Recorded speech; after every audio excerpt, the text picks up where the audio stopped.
So it looks like we have two on, so we could wait even just a few more minutes, Janine. Yeah.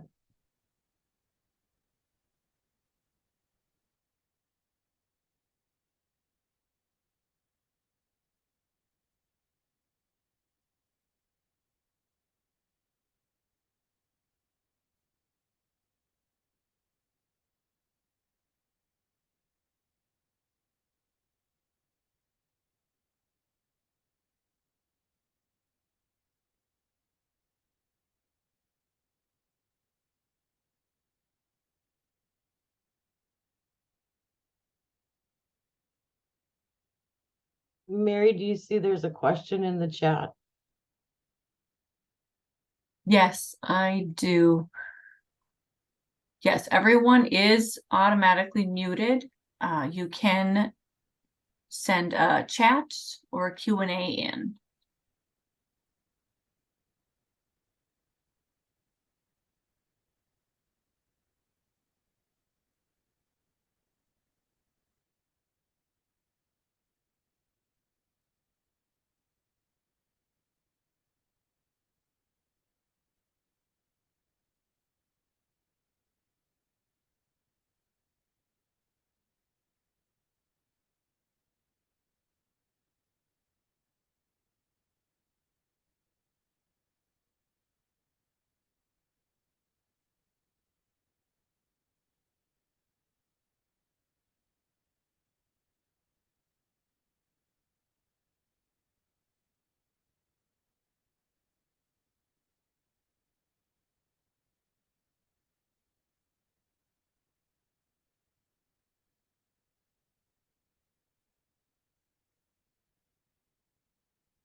What do you think, Janine? Should we wait a little bit longer or get started?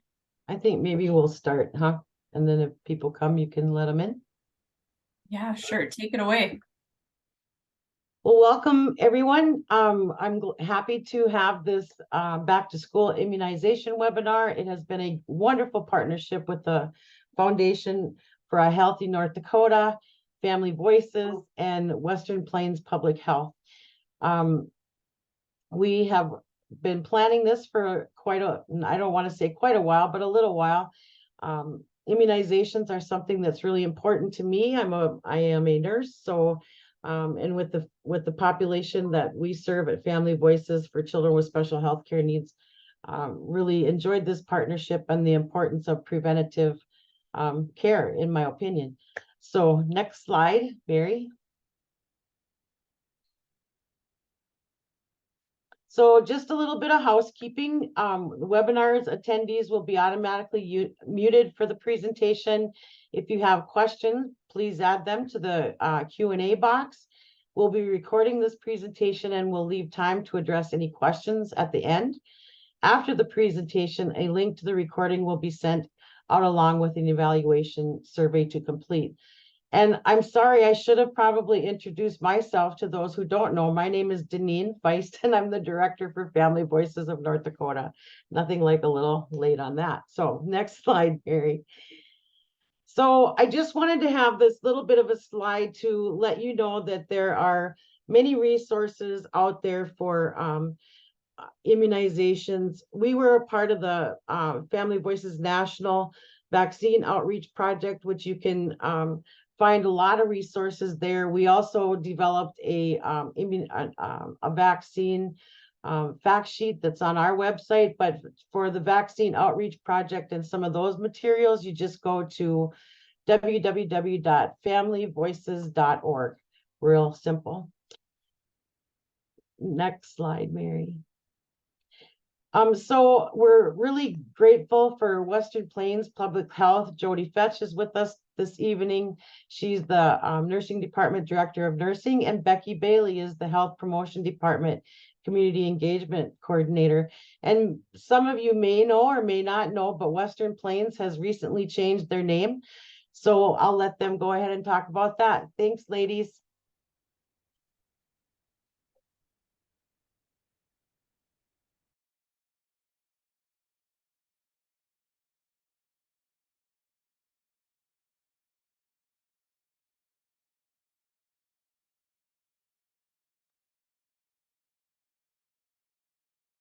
Good evening. Thank you so much for having us tonight. We're excited to collaborate on this project with Foundation for a Healthy North Dakota and Family Voices of North Dakota, along with our special guest, Dr. Kathy Anderson.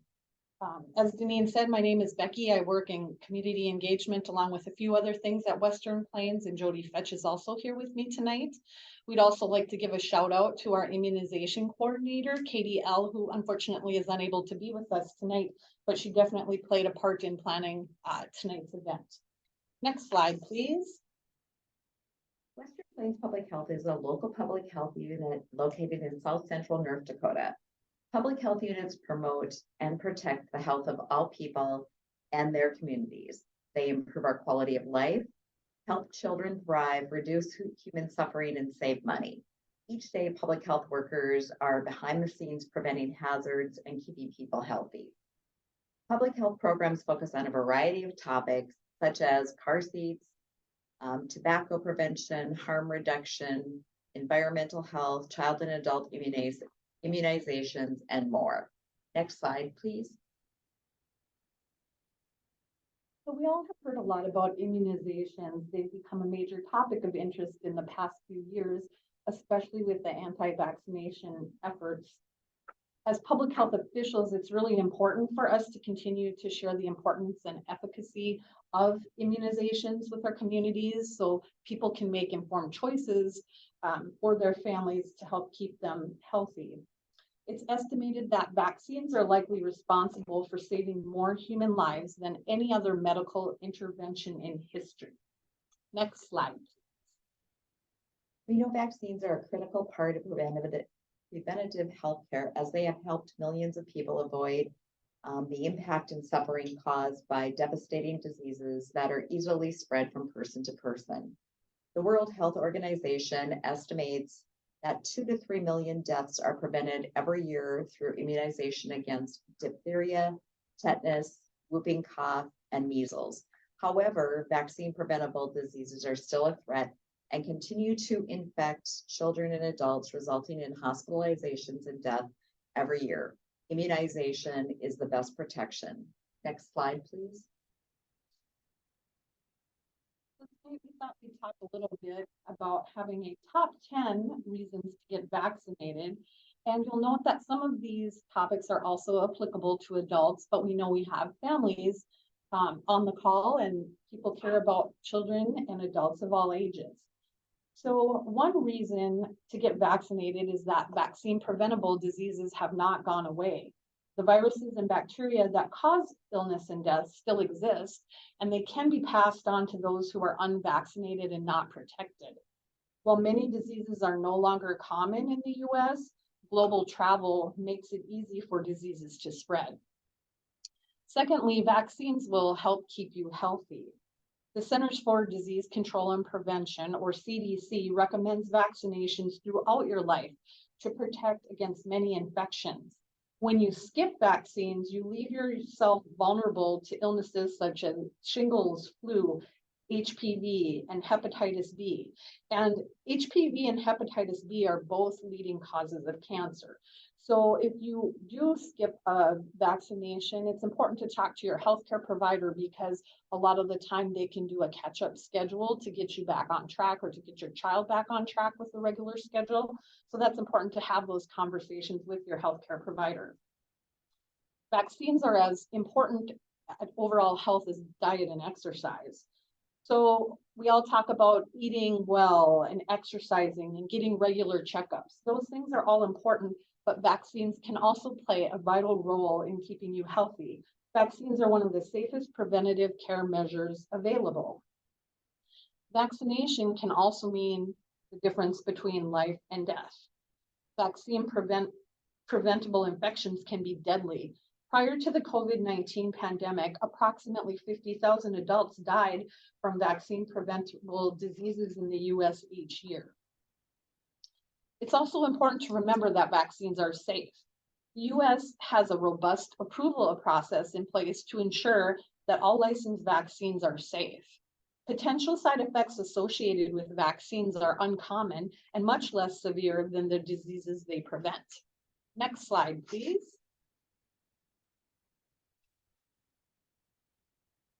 Vaccines cannot cause the diseases they're designed to prevent.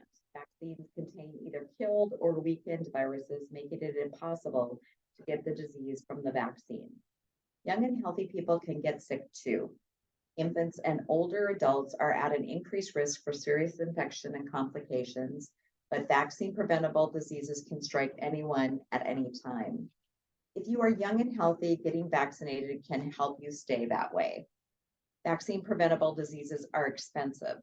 Diseases have a direct impact on individuals and their families, and also carry a high price tag for society as a whole, exceeding $10 billion per year. An average flu illness can last up to 2 weeks, typically with 5 or 6 missed work or school days. Adults who get hepatitis A lose an average of 1 month of work. When you get sick, your children, grandchildren, and parents may also be at risk. Adults are the most common source of pertussis, whooping cough, infection in infants, which can be deadly. When you get vaccinated, you help protect yourself and your family, as well as those in your community who may not be able to be vaccinated. Your family and coworkers need you. In the US, millions of adults get sick from vaccine preventable diseases each year, causing them to miss work and leaving them unable to care for those who depend on them, including children and aging parents. Next slide, please. In North Dakota, there are 28 independent local public health units across the state. You can see by the map, there are a variety of different types of health departments. Some are single county and others are multi-county. Local public health units work tirelessly to provide accurate information on the important safety and benefits of immunizations so families can make educated decisions. Public health units work with their communities to provide immunizations and education, and you'll often see them at events, health fairs, and schools, as well as in their individual offices. And also to note, there are some local public health units that also see people in their homes and may even receive a flu shot at home, for example. For more information on local public health, you can visit the website listed on the screen and learn more about how to connect with the local public health that serves your county. Next slide, please. If you'd like to set up an immunization appointment, or if you have questions regarding vaccines, feel free to reach out to your local public health unit. They would be more than willing to help. It's also important to note that if you are uninsured or underinsured, you may qualify for vaccine assistance. Take steps today to help prepare for a healthier tomorrow by keeping yourselves, your family up to date on immunizations. Vaccination is an act of love for ourselves, our families, and our communities. Contact your healthcare provider or local public health unit to learn more. Next slide, please. Well, tonight we are pleased to have a guest speaker with us, Dr. Kathy Anderson, MD, FAAP, IBCLC, CEIM, is a board certified in general pediatrics and integrative medicine.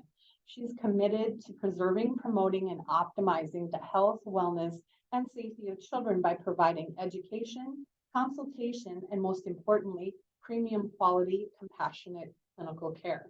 She's well respected by patients and colleagues alike for her quality clinical care and judgment, unwavering commitment to community interest through training and education, and her impassioned legislative advocacy. Dr. Anderson's skills extend far beyond her education, training, and experience. She brings an open mind to exploring how we best accomplish this. She is able to think critically and systematically outside the narrow boxes of health and disease and look more broadly at factors affecting wellness. In addition, I know she was a previous president for the North Dakota chapter of the American Academy of Pediatrics and is very well respected by her peers. So we are very happy to have her joining us tonight and sharing her expertise with our group. Thank you guys for inviting me to speak tonight on a very important topic. I'm going to just share my slides here and then we can get started.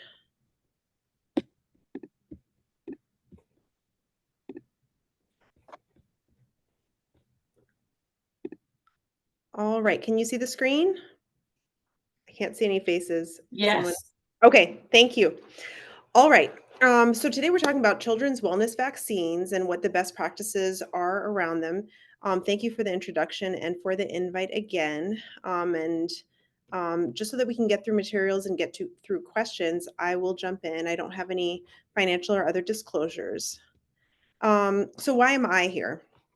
I'm here because I have a unique perspective.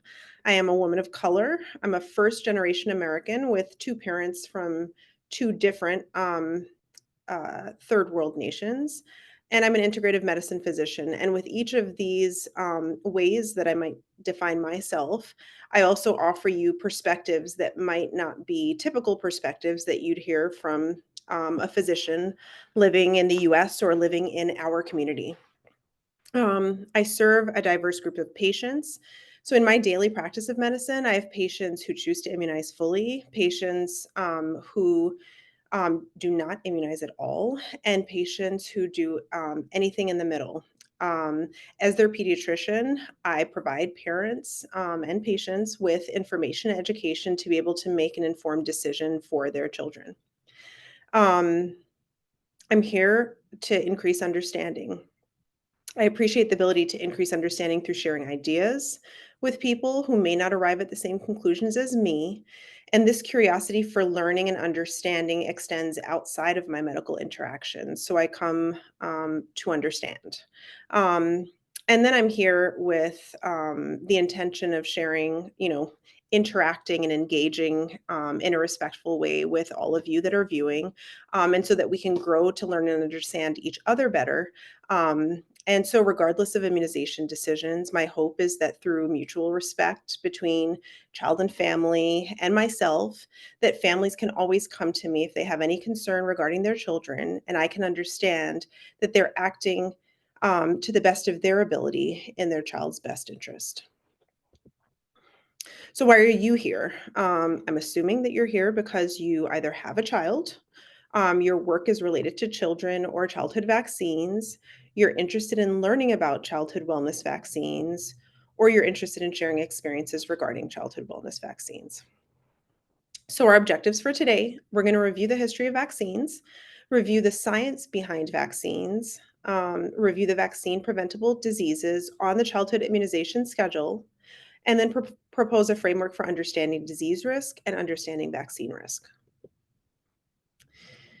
So for the history of vaccines, who laid the groundwork for vaccines? In 1796, Edward Jenner developed the smallpox vaccine and or started to research smallpox. Louis Pasteur later on looked into rabies, and it wasn't until the 1950s when Salk and Sabin started to develop vaccines around polio, and respectively, they developed the inactivated polio and the oral polio vaccine. The inactivated polio vaccine is what we receive in this country. It's a dead vaccine, and we'll talk a little bit more about the different types of vaccines. But the oral polio vaccine is what's given in many developing countries where there is still polio being present.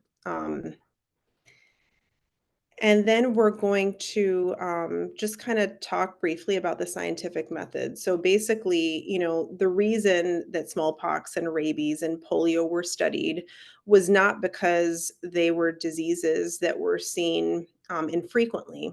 They were studied because they were sources of suffering, illness, and death in many groups. And so these scientists, these physicians, study these diseases to try to find a way of decreasing suffering. And for many of us that go into healthcare, that's the reason that we go into healthcare to start off with. So how do these vaccines work? Basically, you see the purple here on the screen. The body is exposed to a weakened or dead pathogen. The body's immune cells make antibodies, which are proteins that fight off different pathogens to attack the pathogen. And then if the body is exposed to the pathogen again, the body will be what we consider primed or prepared with these antibodies that were developed with that initial exposure. So, how do we determine what the appropriate dose is for vaccines? Some vaccines provide lifelong immunity from a single dose. Others provide greater protection after multiple doses. And new vaccines are needed frequently for pathogens that mutate often, such as influenza. And we'll take a little deeper dive into this. So the types of vaccines that exist, there's the live attenuated vaccine. These contain a small amount of live pathogen. They require often 1 to 3 doses. And examples of this include the MMR, the varicella or chickenpox, and the rotavirus vaccines. The inactivated vaccines, they contain killed pathogen, but enough to produce an immune response. So they require several doses that we call boosters or booster shots. And examples of these would include hepatitis A, rabies, and the inactivated polio vaccine. There are subunits which contain killed antigenic or antigen response creating components of pathogens that require several doses or booster shots. And examples of these would include the Hib, which is a bacteria that can cause meningitis, pneumonia, ear infections, Haemophilus influenza B, the HPV, and the pneumococcal vaccine. And then lastly, there are toxoid vaccines, which contain the toxin made by the pathogen, and they may require booster shots. Examples of this include diphtheria and pertussis.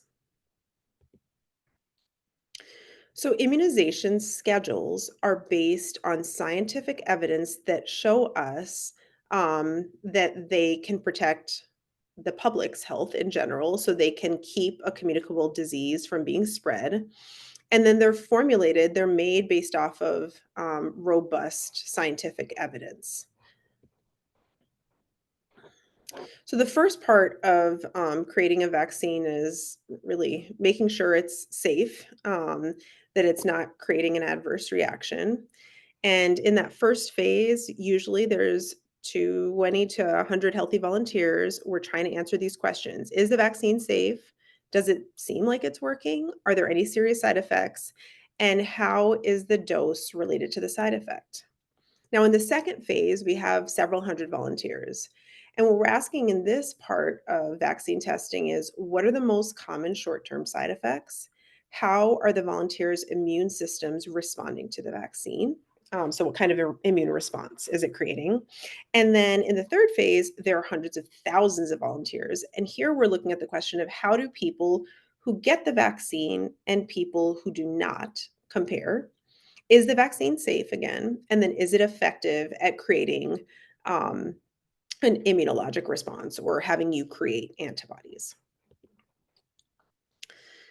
There's continuous safety monitoring of vaccines. And so they'll collect and review data, they'll monitor for side effects. We're required to report any side effects, whether or not it may be related to the vaccine. It's for them to investigate. We identify and understand risks, and then we communicate and manage the risks appropriately. So as far as looking at the laying of the groundwork for the childhood vaccines that were developed and some other vaccines that might not be childhood vaccines, the smallpox was researched and, vaccines developed early on in 1798. And as we walk down this timeline, rabies came next in 1885, diphtheria in 1923, tuberculosis in 27, and then it goes all the way down. In this study, so you can kind of see what and when the specific types of childhood vaccines, how long they've actually been around. Hepatitis B in 1981, hepatitis A in 1995, the meningococcal, like the ACY containing in 2005, the HPV in 2006, and then the group B, the Men B vaccines in 2014 and COVID in 2019. So there's a long history of hundreds of years of vaccine development. So this table kind of provides us with some information on disease. And so when we're looking at smallpox in the 20th century, about 29,000 people have gotten sick. In 2020, there were 0 cases reported. And so we saw a huge decrease in smallpox. For diphtheria, 21,000. 2020, only 1 case was reported. So a huge decrease there. For pertussis, 200,000 cases were reported in the early 20th century. And now what we're seeing is closer to 5,000. So definitely pertussis. We're seeing it's easy to spread. Immunity does wane because it's one of those non-live vaccines. And we're seeing a decrease in protection over time. And these are, as we go down this chart, we can see kind of the improvements we've made with vaccine development in pre-vaccine and post-vaccine cases of disease. So the vaccine preventable diseases in the childhood immunization schedule through kindergarten are listed below. At the end of the talk, I also have included the HPV vaccine because as of this year, that has been recommended to be administered in 9-year-olds. So kind of still that elementary school age child. So rotavirus, it is a double-stranded RNA virus. The way that it's transmitted is fecal oral. That means you get it on your hand, you eat food, and you've transmitted it. Pre-vaccine is greater than 500,000 that we would see cases a year. And it causes diarrhea, dehydration, and when there's difficulty with accessing healthcare, it causes death related to dehydration. This, prior to the development of the vaccine, was a common cause of hospitalization of infants, toddlers, and some school-aged children. And these are just some of the symptoms we can see with dehydration. Diphtheria, it lives in the nasopharynx. It's easy to spread. It's transmitted through respiratory droplets, and it is a bacteria. It produces a toxin that affects, it basically breaks down the tissue in the back of the throat, causes it to slough off and swell, and can create complications of myocarditis, neuropathies, inflammation of the kidneys, and then low platelets. And then usually the death is related to what's happening in the airway, that the airway is falling apart, that the tissue is becoming denuded and degraded. So the mortality rate of diphtheria is 5 to 10%, which is huge. This is definitely like one, like 5 out of 100 people who got this infection would die, 5 to 10 out of 100. And so you can see between the 1920s that where there were 13 to 15,000 deaths in the 1920s, between 96 and 2018 in this country, there was one death.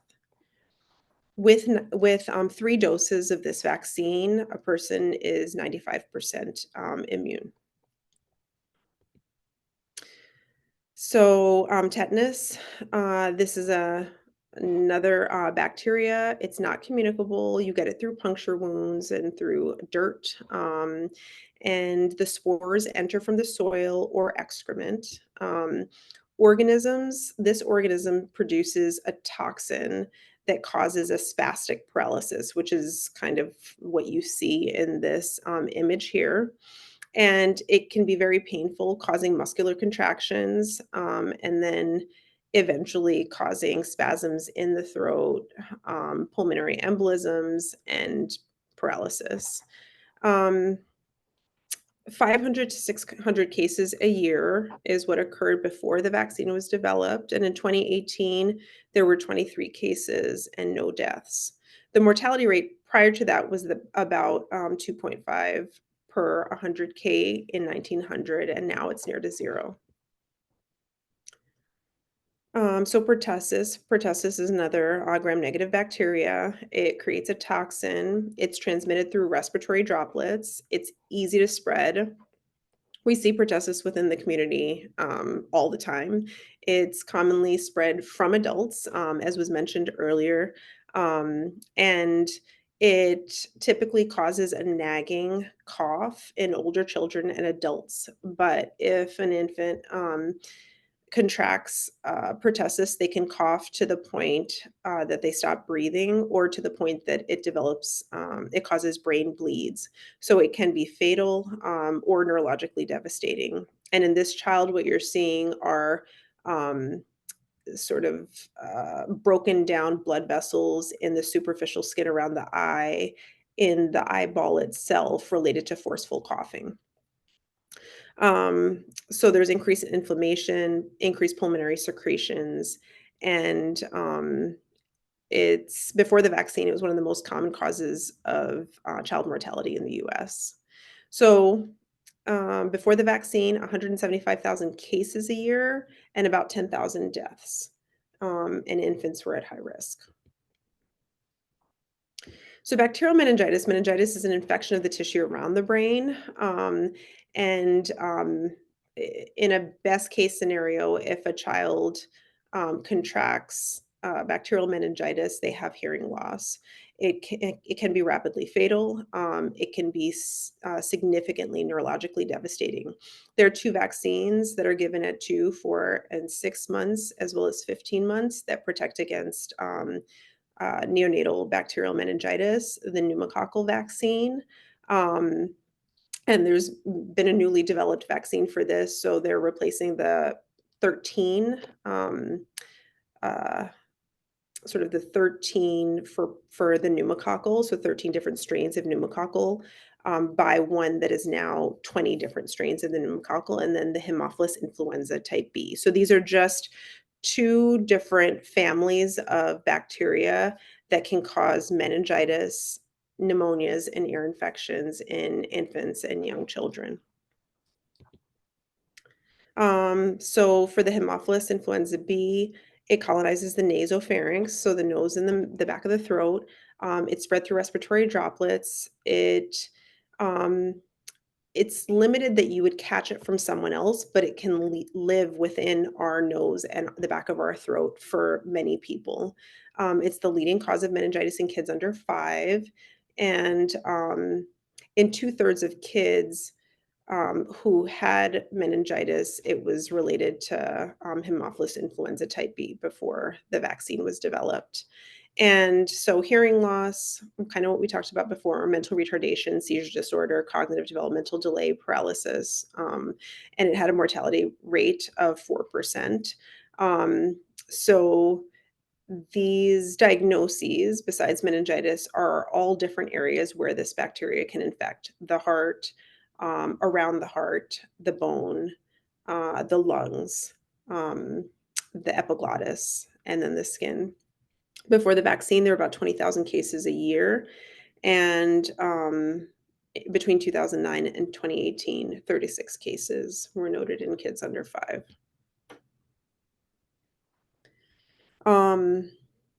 So for those who get it, the pneumococcal meningitis would be fatal for 1 in 12 children and 1 in 6 adults.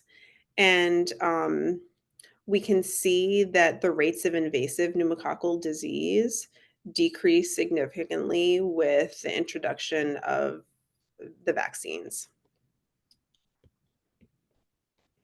So hepatitis A, hepatitis is an inflammation or infection of the liver. This is an RNA virus. It's transmitted fecal oral, meaning that you touch something, you put it in your mouth, and you can contract the virus. It reproduces, it replicates, it duplicates in the liver. It's present in blood and in stool. With hepatitis A, it's a fulminant hepatitis, an acute hepatitis compared to hepatitis B or C, which is more chronic, that develops over a person's life. And so it's really abrupt onset of fever, nausea, abdominal pain. You become jaundiced, your urine becomes darkened, your liver shuts down. In 1971, a large outbreak infected nearly 60,000 people. And between 2016 and 2021, about 37,000 cases were documented over those 5 years. This is a more symptomatic cause of liver disease than the chronic hepatitis B and C. And hepatitis B, this is a double-stranded DNA virus. It's transmitted through blood or through mucosal surfaces. So during childbirth, it can be transmitted. It progresses to chronic disease depending on the age at which you contract the virus. So 90% of infants who are exposed and contract the virus are likely to have chronic disease, 30 to 50% of 1 to 5-year-olds, and then 5% of adults are likely to progress into chronic disease. So 25% of children that have hepatitis B virus and 5% of adults will die prematurely. This is the one vaccine that has been approved to be given right away at birth. And then it is typically given at 2 months and at 6 months. It's a 3-dose series, and it's not a live vaccine. Poliovirus, so it is an enterovirus, RNA virus. It enters through the mouth, and so it's a fecal oral transmission, and then it replicates in the GI tract. So what it does is destroy cells of the nervous system, and it can cause paralysis. 70% of people with polio infection are asymptomatic. 24% will get a fever and a mild sore throat. And 1 to 5% will have symptoms of meningitis or inflammation of the brain, including headache, vomiting, neck pain. And then 1% of polio infections in children lead to a flaccid paralysis. Polio has been a dead vaccine preventable disease in the United States from 1979 up until last year, when a case of paralytic polio was found in an unimmunized adult in New York. And then they've done testing in cities in the US as well as the UK, looking at sewage and what people are excreting, and found that poliovirus is people are spreading poliovirus in communities throughout the US and the UK, in addition to developing countries. And so this is a reemergence of a vaccine preventable disease that we're now starting to see in developing countries again. So measles virus. Measles virus is an RNA virus. It's transmitted through respiratory droplets. It can cause ear infections, pneumonia. It can cause infection of the brain, and it can cause death. Before the vaccine, there were roughly 500,000 infections a year, with about a 500 of that amount that died due to measles. the decrease in infections by 95% after vaccines were developed. And in 2019, there were 13 outbreaks in under-immunized communities, amounting to 663 cases. This immunization is typically given at a year of age, and then it can be boosted as soon as, I believe it's 1 month later in the case of an outbreak, but is typically given, the second dose is typically given at kindergarten. Mumps is another RNA virus spread through respiratory droplets. It causes that swelling of the parotid and the lymph nodes in the neck. It can also cause meningitis or inflammation of the tissue around the brain, hearing loss, and inflammation of the pancreas.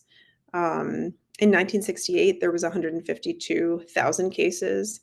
1985, fewer than 3,000. We have had outbreaks of mumps in the past couple years in North Dakota. And the mumps, so measles, mumps, rubella, come as one vaccine. So rubella is an RNA virus. It replicates in the nose and the lymph nodes surrounding the nose. It's transmitted through respiratory droplets. It also can be transmitted across the placenta. And then it causes like different areas to bleed. So it can cause miscarriages if it's contracted during pregnancy, if a baby contracts it while in utero. It can cause stillbirth. It can cause birth defects. It can cause the brain to not grow appropriately and for the head to be small. It can cause congenital heart issues, and then it can also cause cataracts.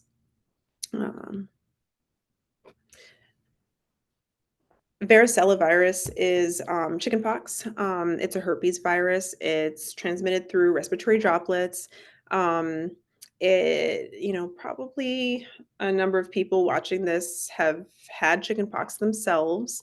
It can, if it's caught during pregnancy, affect muscle development, affect the brain development, affect head size, and cause low birth weight. And then it can cause bacterial skin infections, pneumonias, and central nervous system infections as well. And since the vaccine was developed, there's been a 97% decline in infection rate. So this actually, chickenpox, we do not see clinically very much anymore because it's not circulating in the community. And it's not quite as easy to spread as measles. And then, for the varicella virus, it's given at a year and then typically given again with kindergarten immunizations. And then human papillomavirus, it prevents against cancer and genital warts. 3 vaccines existed for HPV. Only one is still being used in the US since 2016, and that's the HPV-9 or the Gardasil. It protects for the strains that you see in the numbers here on the slide. The ones that are bolded are the ones that are associated with cancer.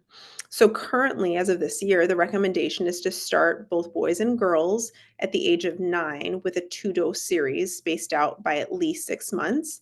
If it started before the age of 15. If it started after the age of 15, the recommendation is for a 3-dose series. And just for a little background, this is probably the most highly sort of refused vaccine. And there's a lot of information that can be found on HPV. The mode of transmission is through sexual contact. This is a more challenging discussion for a parent to consider. But when we think about a person across their lifetime, 85% of sexually active persons will be exposed in their lifetime. I don't have the percentage of people that are likely to be sexually active across their lifetime, but I would say that's probably nearing 100%.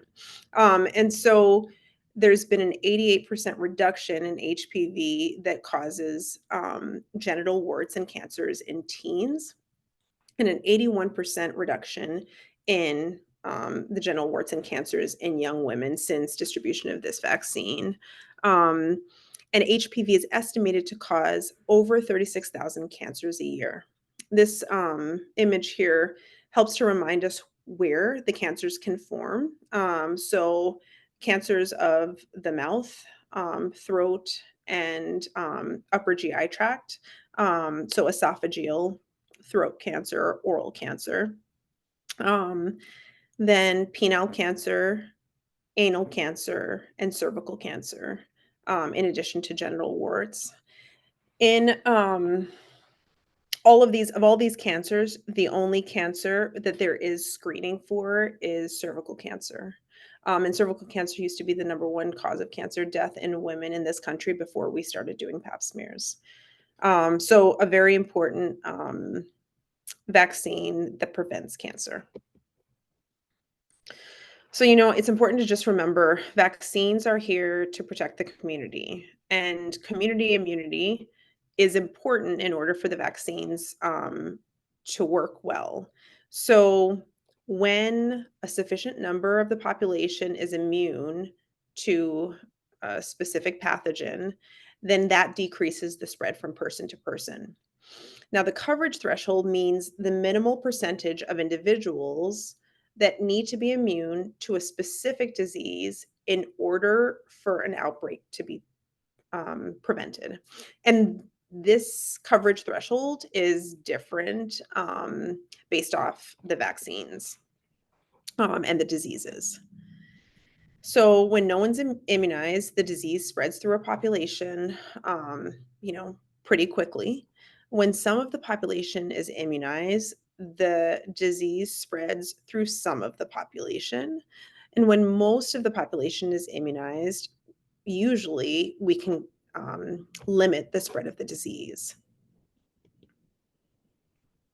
So, herd immunity is the concept that occurs when a large portion of the community or a herd becomes immune to a disease. And then the spread of the disease from person to person becomes unlikely because so many people carry immunity. As a result, the whole community becomes protected, not just those who are immune. Now, these are related to specific diseases that we've already discussed, and the vaccine rates, and then the herd immunity thresholds. So the vaccine rates in North Dakota, and then the herd immunity thresholds that were studied and are believed to prevent community spread. So for diphtheria, the herd immunity threshold, so we should have 85% of the population immunized in order to prevent an outbreak. In North Dakota, we're at 71% for diphtheria. That's the one with the swelling of the throat. And then for pertussis, we should have a herd immunity of 92 to 94%. Again, this is 71%. Remember for pertussis, this is whooping cough. This is an infection that spreads through nursing homes and through churches really quickly and is present in our community all the time. And it can be fatal in infants. So we're talking about protecting a population that can't protect itself. And we're really, far below the herd immunity thresholds for pertussis. For polio, the herd immunity threshold is 50 to 93%. We're at 82%, so within that threshold, and it just kind of depends on exposure and outbreak. But we're within that range. For measles, 92 to 94% is what would keep our community safe, and we're at 81%. Mumps, we're within the range there. Rubella, we are within the range there, but some of these are noticeably below. And I'd say, looking at this chart, measles and pertussis, which are both highly communicable and fatal diseases in North Dakota, our vaccination rates are not comfortably providing us herd immunity. So the dangerous effects of low vaccine coverage, we have seen headlines of measles outbreaks yearly, on a yearly basis. We see them at Disney World. We see them in neighboring states like Minnesota and Ohio. And we know that we're currently below the herd immunity thresholds here.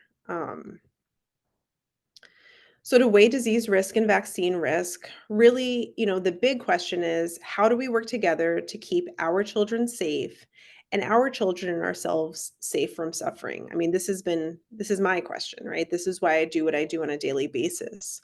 But what I would suggest, as a member of this community, as a partner in child and community health with all of you, is, really the question is, how do we work together to keep all children safe and all children and families safe from suffering?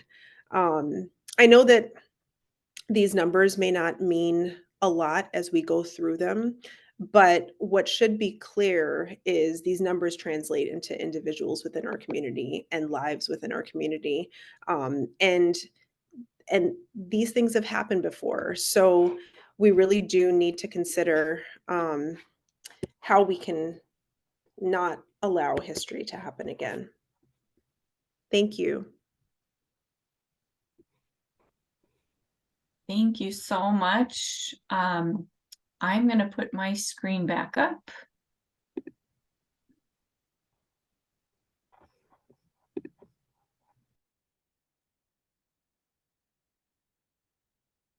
All right. Thank you so much for such important information on vaccine preventable illness and how to access the services and resources to get immunized. I would like to play a little video of Maddie's story. Maddie was a healthy 12-year-old athlete before she spent a total of 93 days in the hospital recovering from her near-death experience with the flu. Give me 1 second while I get this up.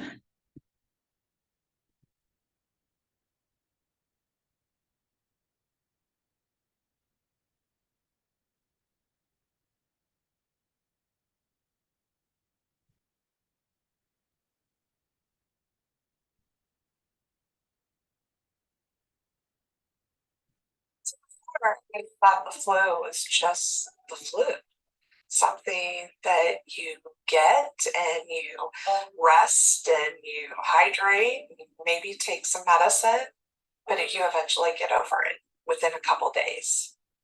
However, that wasn't the case for us.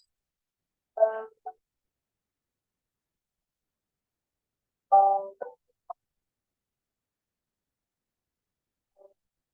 remember having trouble breathing and I was so weak that my mom just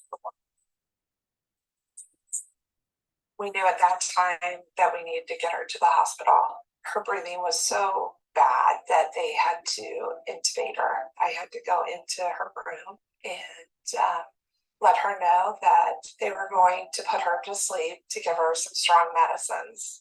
I couldn't help it. The tears started rolling down my face. And she reached up and she wiped my tears and she said, "Don't cry, Mom." As I started walking out of the room, I heard in a really faint voice, "Mom." And when I turned around, Madison had put her hands up in a heart. I just remember it was the last time I saw this for 6 weeks. The doctors came in and confirmed that the diagnosis was influenza. And they told us that they had placed Madison on life support. Madison's body was doing no work. It was all being done by machines. I was told for the first time it was more likely that Madison was going to pass than live. She was playing sports on Friday, and here's Tuesday morning, and now she's fighting for her life. I can't believe my daughter was going through all this, and it was from the flu and its complications. Maddie was in a coma for about 5 weeks and on life support for about 2 weeks. Medically, she shouldn't have made it. I've heard the story tons of times and I still can't believe that it happened to me. And it's crazy to think that I shouldn't be able to say. I remember walking in the room and seeing her sitting for the first time, and then she stood up and gave me a hug. So I knew at that point that we were going to make it. Today I am playing college soccer, even though I still have lung problems. I still had to do nebulizers, inhalers, and dust treatments just to be able to play. and I'm so thankful to be here today. So one of the hardest things I had to deal with was the fact that we did not get our flu shots that year. I live with guilt every day of my life for skipping it.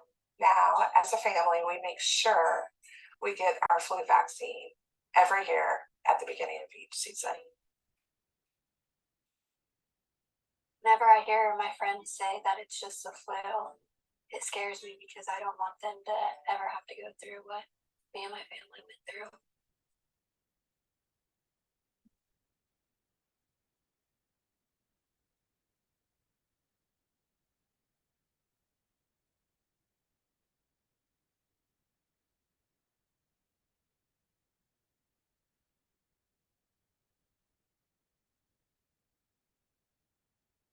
Okay, hopefully my screen is back up. Such an impactful story, and so thankful Maddie recovered to be able to share this with so many. We will now switch gears and open it up for questions along with, if you can fill out the valuation survey, and you can just scan the QR code. So let's just see if there is anything in the chat or the Q&A. Take a peek.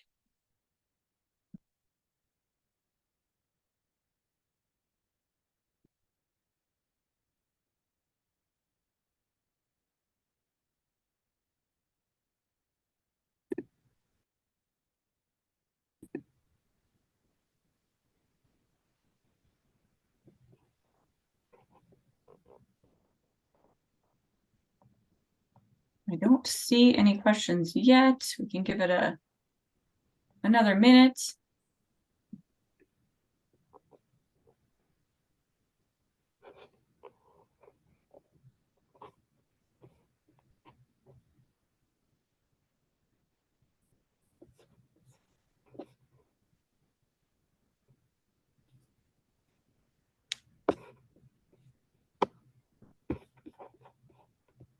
I have a question for you, Dr. Anderson.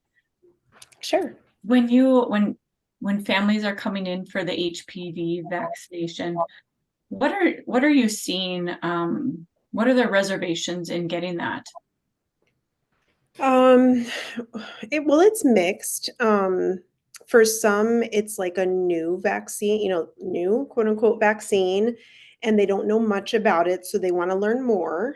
And usually with that group, I'll just educate. So the vaccine's not that new, actually. The HPV vaccine, I think it was 2006 on that slide, right? 2005 or 2006 that it came out. So it's almost 20 years old.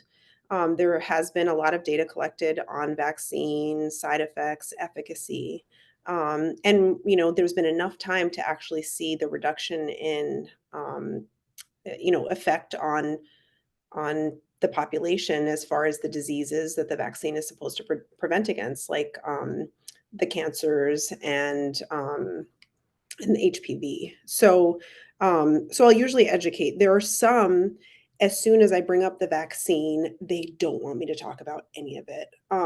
So there's like a very emotional response to the discussion of the vaccine itself.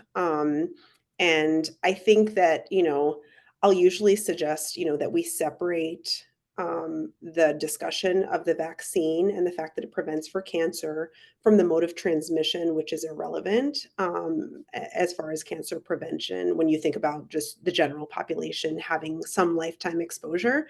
And usually we're able to at least open an idea. So those are the most common kind of questions or hesitations that I'll get, either a very closed response or sort of an ask for can you tell me more about it. I have more recently actually had some families that come in requesting the HPV vaccine because they have a grandpa that had esophageal cancer and is suffering through the treatment, which is miserable, of esophageal cancer. Or an auntie who had difficulties with fertility related to procedures that she had to go through because of cancers, and how that affect like cervical competency. So I am starting to see more sharing of information, discussion, and education from families as well around disease transmission and effect. Wonderful. Thanks for that information. Yeah. I see Lisa has a question in the chat. Do you know stats for the influenza uptake in the community? Natty was a part of pre-hospital and post. Did this make an impact in your community? Is this what it will be? It will take in our small communities before parents and individuals truly understand the effects of influenza. I don't know the answer to that. I can follow up, Lisa, with more information to you. This is a partnership we have with Families Fighting Flu, and this is Maddie's story through them, and so I can follow up and get some of that information to you if you would like. I think one thing to know, and I don't know the numbers specifically, I don't know the community specifically either, but influenza is the vaccine preventable disease year over year with the highest mortality rate. And so, when people talk about flu and it's just a flu shot and I'm not going to get it, it also it can be fatal. Influenza is fatal year over year. So, that's something to consider when getting the flu shot. Thank you. Okay, she just responded that she, if it isn't much trouble, it would be great to understand better. Do local tragedies influence vax uptake? Oh, I guess it depends on what the family is comfortable sharing. Like from a health information protection perspective, like if I am aware of a tragedy that occurs in one of my families, I can't share that information. And nor, would I request of a family of mine that is experiencing the death of one of their children or family members to share that information while they're actively grieving. So I think there are clear limitations for this knowledge to be disseminated, at least from a medical perspective. So we can look at numbers, but we don't actually have a way of securing or discussing these tragedies explicitly. Last year, when we did this talk, though, there was a local Yeah. Person that I can't remember what year it happened. There was a mother who lost a teenage boy to influenza B, I think, to influenza. Yeah, I think it was Blake's story. And so I think there's an impact for storytelling for people who are willing to share their experiences. I know it really impacts me having, children and elders who are immunocompromised. I want to do my part to, so that they don't get sick. So I feel there is an impact to the storytelling approach. Mhm. And I would say on the flip side, a lot of the people who choose not to vaccinate, which are, some of which are patients within my practice, I curiously ask questions to gain insight on how these decisions are being made and where information is coming from. And they're often based off of anecdotal stories that are shared through, like non-scientific means. So I do think that storytelling does affect our emotional response, and that emotional response does affect our decision making in both kind Right. of, yeah. Yeah, thank you for the questions. Just going to see if there's anything else.